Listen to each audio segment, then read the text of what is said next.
In the tranquil village of Amani lived a woman named Zola who had endured 9 pregnancies without a child. Now, she was with child again, her 10th hope swelling within her. Then, something inexplicable occurred. It was a serene and balmy afternoon, an ordinary day made extraordinary by a gentle breeze that whispered through Amani as its people went about their lives, unaware of the extraordinary event about to unfold. Zola, the expectant mother, went into labor prematurely. The initial contraction struck her like a jolt of lightning, and the village midwives did everything they could to assist her.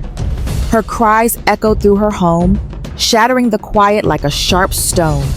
Sweat plastered her to her skin as she continued to push, each surge of pain eliciting another desperate cry. Finally, the baby emerged, and a profound silence descended upon the room.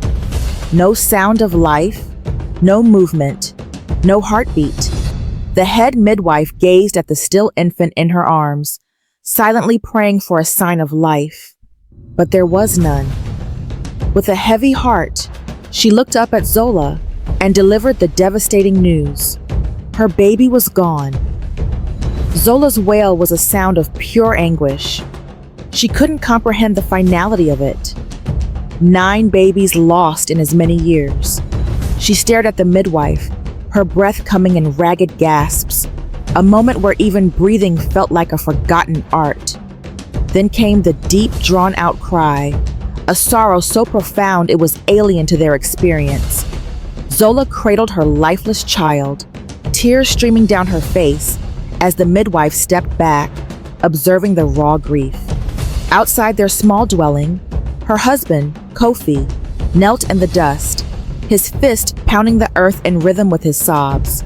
Zola emerged from the hut, the still infant in her arms, and collapsed onto the bare ground. Her body shook with uncontrollable sobs as she lifted her tear-filled eyes to the heavens. "Oh, spirits above!" she cried out. "Give me back my child. You have taken 9 from me. Please, let this one remain." The villagers gathered, witnessing the heartbreaking scene. Suddenly, dark clouds began to coalesce in the sky and the air grew thick and oppressive. Lightning flashed across the heavens, and the ground trembled beneath their feet. Then, an unbelievable sight. Babies began to fall from the sky, 9 of them, drifting down like soft petals from the darkening clouds. The villagers stared in utter disbelief, frozen in place, speechless. The infants descended gently, landing in a perfect circle around Zola, who knelt on the ground, her eyes and mouth wide with shock. The entire village stood still as they watched the woman surrounded by these miraculous arrivals. Overwhelmed by terror, some villagers scattered, screaming that the gods had cursed their land. "This is not a blessing," some cried. "This is doom." Others shrieked as they fled to their homes, bolting their doors. Everyone watched from their windows as Zola remained kneeling amidst the strange babies. Then, a piercing cry was heard. It was the sound of Zola's own child, miraculously returned to life. Zola's joy was boundless. "She's alive!" she exclaimed repeatedly as Kofi rushed to her side, falling to his knees to embrace his wife and child. They both looked at the other babies and felt a sense of profound peace they had never known. In that moment, Zola made a decision. "These children are a blessing," she declared to Kofi, who readily agreed. "They are the answers to our lifelong prayers, and I believe we should keep them." One by one, they gathered the babies into their small home and laid them gently on a mat. Soon, all 11 infants were fast asleep. The house was quiet, a stillness Zola had not anticipated. Caring for the 11 babies proved less demanding than Zola had imagined, and her heart overflowed with gratitude. The night passed peacefully, but by morning, news of the sky babies spread through Amani like a wildfire.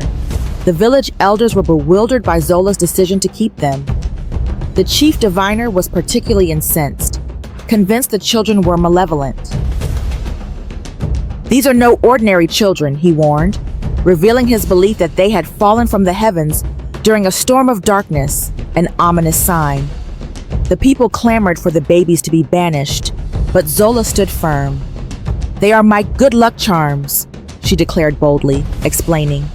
"I called upon the heavens, and the heavens answered. I have suffered loss 9 times over. These children came with life. How can they be evil?" The villagers were unwilling to listen. They only wanted the sky babies gone, but Zola would not allow it. Kofi, too, vowed to protect the children with his life. That evening, the entire village gathered before Zola's home, determined to take the babies away. As they approached, the skies darkened, and a deep sleep descended upon the people. All the warriors and villagers who had gathered outside their dwelling now lay unconscious. Zola watched from her window in astonishment. "Could it be the children protecting us?" she asked Kofi, who turned to gaze at the babies sleeping peacefully on the mat. Hours passed before the people finally awoke, disoriented and terrified by the inexplicable event. The skies remained dark, and fear gripped the village. They believed their ancestral spirits were displeased. Crops withered, and the river dwindled to a trickle. Fires refused to burn for more than a few moments, and each day unfolded under a blackened sky. The chief diviner convened a meeting at the village square. "These babies are not ordinary," he proclaimed. "They are evil spirits, and until they are cast out, we will never see the light of day again." Fear spread rapidly, and the villagers resolved to rid themselves of the babies. They lit torches and hurled them at Zola's house, but the dwelling did not ignite. Only the torches burned out, deepening the villagers' bewilderment. They branded Zola and her family as cursed and did everything in their power to avoid them. Zola, however, remained at home with her babies. She noticed that the 9 sky babies were growing at an astonishing rate, unlike her own daughter, who remained small and infant-like. A week passed, and the 9 sky babies had grown into adults. Zola and Kofi were perplexed, but knew that the sky beings were peaceful and meant them no harm. Zola tried to communicate with them, but the sky adults remained silent.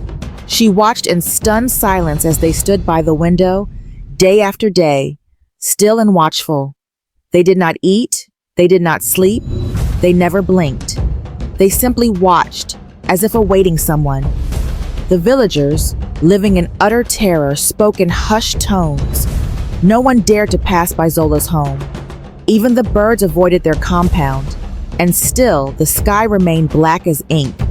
Then, on the 13th day, something happened that chilled the villagers to their very core. All the children in the village collapsed unconscious. Their parents, frantic with fear, wept and blamed the sky children for the catastrophe.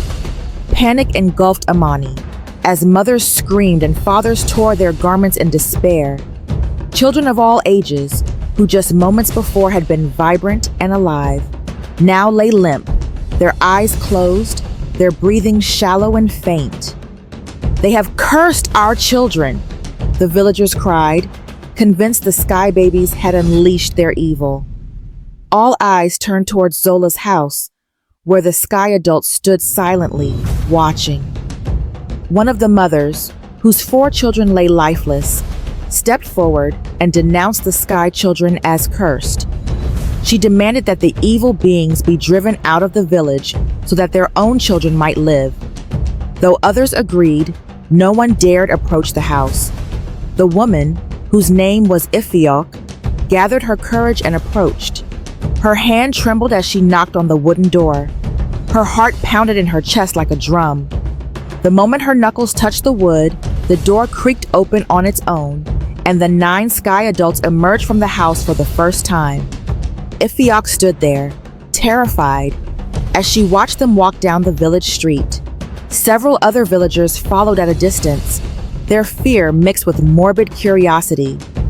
The sky adults, now tall and purposeful, moved slowly through the silent village.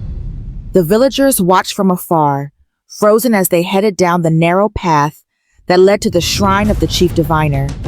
Whispers rippled through the village as doors creaked open and heads peeked out. Soon, The entire village was trailing behind them. The shrine sat at the edge of a mani, surrounded by gnarled, barren trees. Vultures circled overhead even when no carrion was in sight. Strange sounds often emanated from within, sounds the villagers had learned to ignore. But on this day, their fear was overshadowed by a morbid curiosity. They watched in stunned silence as the Sky Children surrounded the Chief Diviner's shrine. Everyone wondered why they were there, but what they didn't know was that the Chief Diviner was the source of all the strange misfortunes that had plagued their village. His twin brother, who was meant to be the Chief Diviner, had died mysteriously years ago, despite all efforts to save him. So, the current Chief Diviner had been left with no choice but to assume the role. However, he resented his position. He had always yearned for a normal life, one that would allow him to indulge his desires. The Chief Diviner was a man of many appetites who chafed under the celibacy demanded of his sacred role. He was the one behind all of Zola's miscarriages. He was a predator who defiled the women who came to him for guidance. Each time he committed such an act, he pledged the unborn child as a sacrifice, hoping to shield himself from the consequences of his actions. Zola and several other women in Amani had lost their babies because of him. However, on that fateful day when Zola brought forth life, the spirits tried to claim the child, but could not because the child belonged to the Chief Diviner. Months prior, desperate to save her 10th child, Zola had sought the Chief Diviner's help. He had given her a potion that rendered her unconscious and taken advantage of her, unaware that it would result in a pregnancy. So, when he attempted to use her 11th child as a sacrifice, the skies turned black as the spirits rejected his offering. Instead of granting him power, the sacrifice triggered the return of the spirits of the children he had murdered. The sky babies were sent back to prevent the Chief Diviner from claiming any more innocent lives in the village. As the villagers watched from a distance, the 9 sky adults formed a perfect circle around the shrine. The ground beneath their feet began to tremble, and the Chief Diviner emerged from within, his face contorted with rage. "Leave this place now!" he screamed, but the Sky Children remained silent. They simply raised their hands towards the sky and lightning crashed down from the heavens. Thunder roared with a force the villagers had never experienced, and the trees surrounding the shrine burst into flames. The earth cracked open slightly beneath the Chief Diviner, and a deafening wind swept through the village as the spirits returned to judge him for his heinous acts. Suddenly, the sky babies began to speak in unison. "You fed your greed with the blood of the innocent. You corrupted the heavens with unholy rituals. You stole life, and now life rejects you." The villagers fell to their knees, trembling. The Chief Diviner dropped his staff and began to plead for mercy. But the Sky Children shook their heads, and in one swift motion, they raised their hands again. The shrine shook violently, crumbling as it sank into the earth, swallowed whole. The Chief Diviner screamed as dark smoke engulfed him. His body did not fall. It vanished, turning to dust carried away by the wind. For the first time in 13 days, the sun pierced through the clouds. In that same moment, the unconscious children across the village stirred and sat up, confused but unharmed. Their parents rushed to embrace them, offering silent thanks to the sky beings for their children's miraculous return. Then, the 9 sky adults turned, facing the rising sun, and began to walk towards the forest. As they walked, their bodies shimmered like glass, catching the light until they were completely gone. Not dead, not vanished, simply gone. Only Zola's baby remained.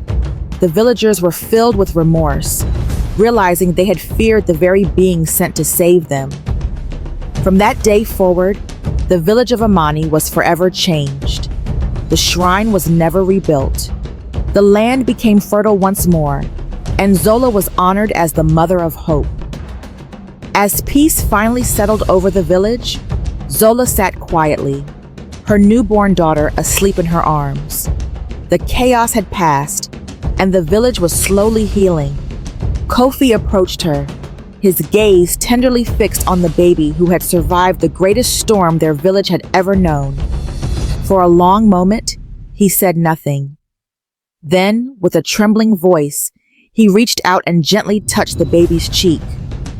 "She is ours now," he whispered, tears welling in his eyes. "I don't care whose child she is. All I see is my heart reflected in hers. I accept her as mine, as ours, as heaven's final gift to us." Zola looked at him, her own tears flowing freely, and smiled. In that moment, she vowed to protect their child with all her being. The lesson of this story is that fear often blinds us to the blessings we receive. What we fail to understand, we are quick to condemn, forgetting that sometimes the most miraculous answers arrive cloaked in mystery. Always remember that judging by appearances can lead us to reject what is sacred. Most importantly, what is sent to save us may not always appear as we expect. Zola was scorned, rejected, and labeled cursed. Yet, she was chosen to carry the very hope that would deliver her village. The sky babies were a divine response to her sorrow, but the people, in their ignorance and fear, nearly destroyed the very thing meant to save them.